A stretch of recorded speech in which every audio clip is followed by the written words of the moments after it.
Então, agora a gente vai ver alguns exemplos aí de domínio das funções. Então, estou usando aqui a função f, a g e a h, dos mesmos exemplos anteriores, tá? Então, qual o domínio da função f de x igual a x quadrado? O que a gente precisa pensar? Para quais valores de x, quais valores reais de x, eu consigo calcular x elevado a 2? É para todo valor para todo número real? Sim, é para todo número real. Se eu consigo calcular para todos os números reais x elevado a 2, quer dizer que o domínio da função f são todos os números reais. Eu não tenho problemas para fazer esse cálculo. Eu posso usar aí o conjunto dos números reais inteiro. Lembrando que o domínio é sempre o maior conjunto possível, tá? O maior conjunto possível de números reais. Agora vamos pensar na função g.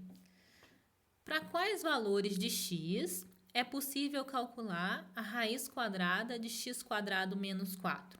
É para todo valor real de x? A gente já viu que não. A gente já viu alguns exemplos onde isso deu errado, onde o cálculo aí dessa expressão não encontrou uma correspondência para a função g. Quando que isso aconteceu? Quando a gente tinha números negativos dentro da nossa raiz. Porque quando a gente tem uma raiz de um número negativo, a gente não consegue calcular esses valores nos números reais, no conjunto dos números reais. Então, o que a gente precisa é que a expressão x quadrado menos 4 seja um valor maior ou igual a zero. Quando que x quadrado menos 4 tem um valor maior ou igual a zero? Como é que a gente vai fazer essa inequação? Então, lembrando aí que x quadrado menos 4 maior ou igual a zero, ele representa, essa função aí representa uma parábola, né? Essa função g não, né? Função aí dentro da raiz da função g, ela representa uma parábola. Essa parábola, ela tem concavidade voltada para cima, né? Porque o valor de a e o valor que acompanha x quadrado é um número positivo. E ela tem como raízes os números menos 2, né? Aqui, não consigo. E mais 2. Bem feio esse desenho, né? Deixa eu fazer de novo. Vou fazer aqui em cima. Então, a gente tem uma parábola com concavidade voltada para cima, onde os pontos de interseção com o eixo x são os valores menos 2 e 2, correto?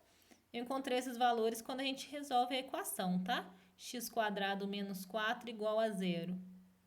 Quando que x quadrado menos 4 é igual a zero? Quando x quadrado igual a mais 4. Vou terminar aqui. Então, o x, ele corresponde à raiz quadrada de 4, né? Considerando aí valores positivos e negativos dessa raiz.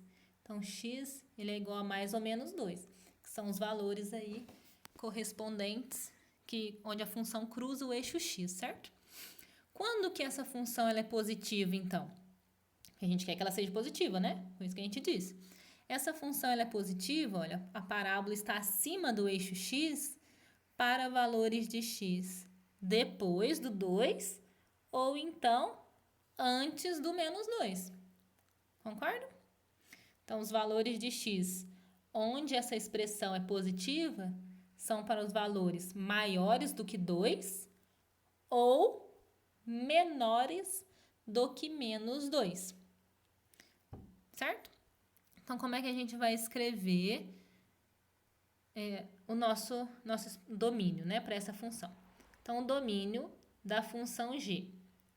Vou escrever dessa forma. Né? X pertence aos reais, tal que x é maior ou igual a 2, certo? Onde a função era positiva ou igual a zero. Ou, vou continuar aqui embaixo, x é menor ou igual a menos 2. Então, esse é o maior conjunto possível de números reais, onde é possível calcular essa expressão para números maiores ou iguais a 2 ou menores ou iguais a menos 2. Então, domínio aí da função g. A função h, 1 sobre 1 menos x. A gente também já viu que não são todos os valores reais de x que essa função possui uma correspondência. Então, a gente já sabe que o domínio não são todos os números reais. Então, quais números reais podem ser usados? O que é o único problema que a gente tem aqui? Como é uma fração, né, uma divisão, a gente não pode dividir por zero. Esse é o nosso problema. Então, essa expressão no denominador, 1 menos x, precisa ser um valor diferente de zero. Quando que essa expressão vai ser diferente de zero? Quando o valor de x for diferente de 1, concorda? Então, a única coisa que a gente precisa é que os valores de x sejam diferentes de 1. Pode ser qualquer outro número, desde que não seja 1. Então, quem é o nosso domínio? Então, o domínio da função h são os números reais. Então, x pertencente aos reais, tá o quê? X é diferente de 1. Pronto, expliquei quem é o domínio. Todos os valores reais diferentes de 1.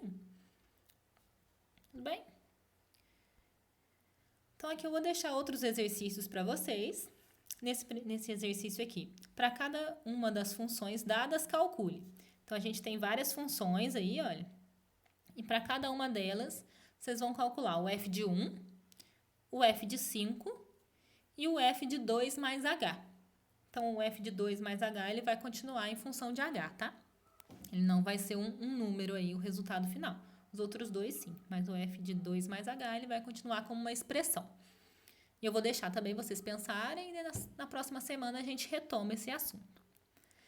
E aqui um outro exercício, que é sobre o domínio da função. Então, aqui eu deixei mais itens para que vocês possam pensar mais no domínio, que aí já é um conceito que precisa de um pouquinho mais de prática. Anotem todas as dúvidas que possam surgir, que a gente também vai retomar esse conteúdo na próxima aula, tá bom? Então, é isso, gente.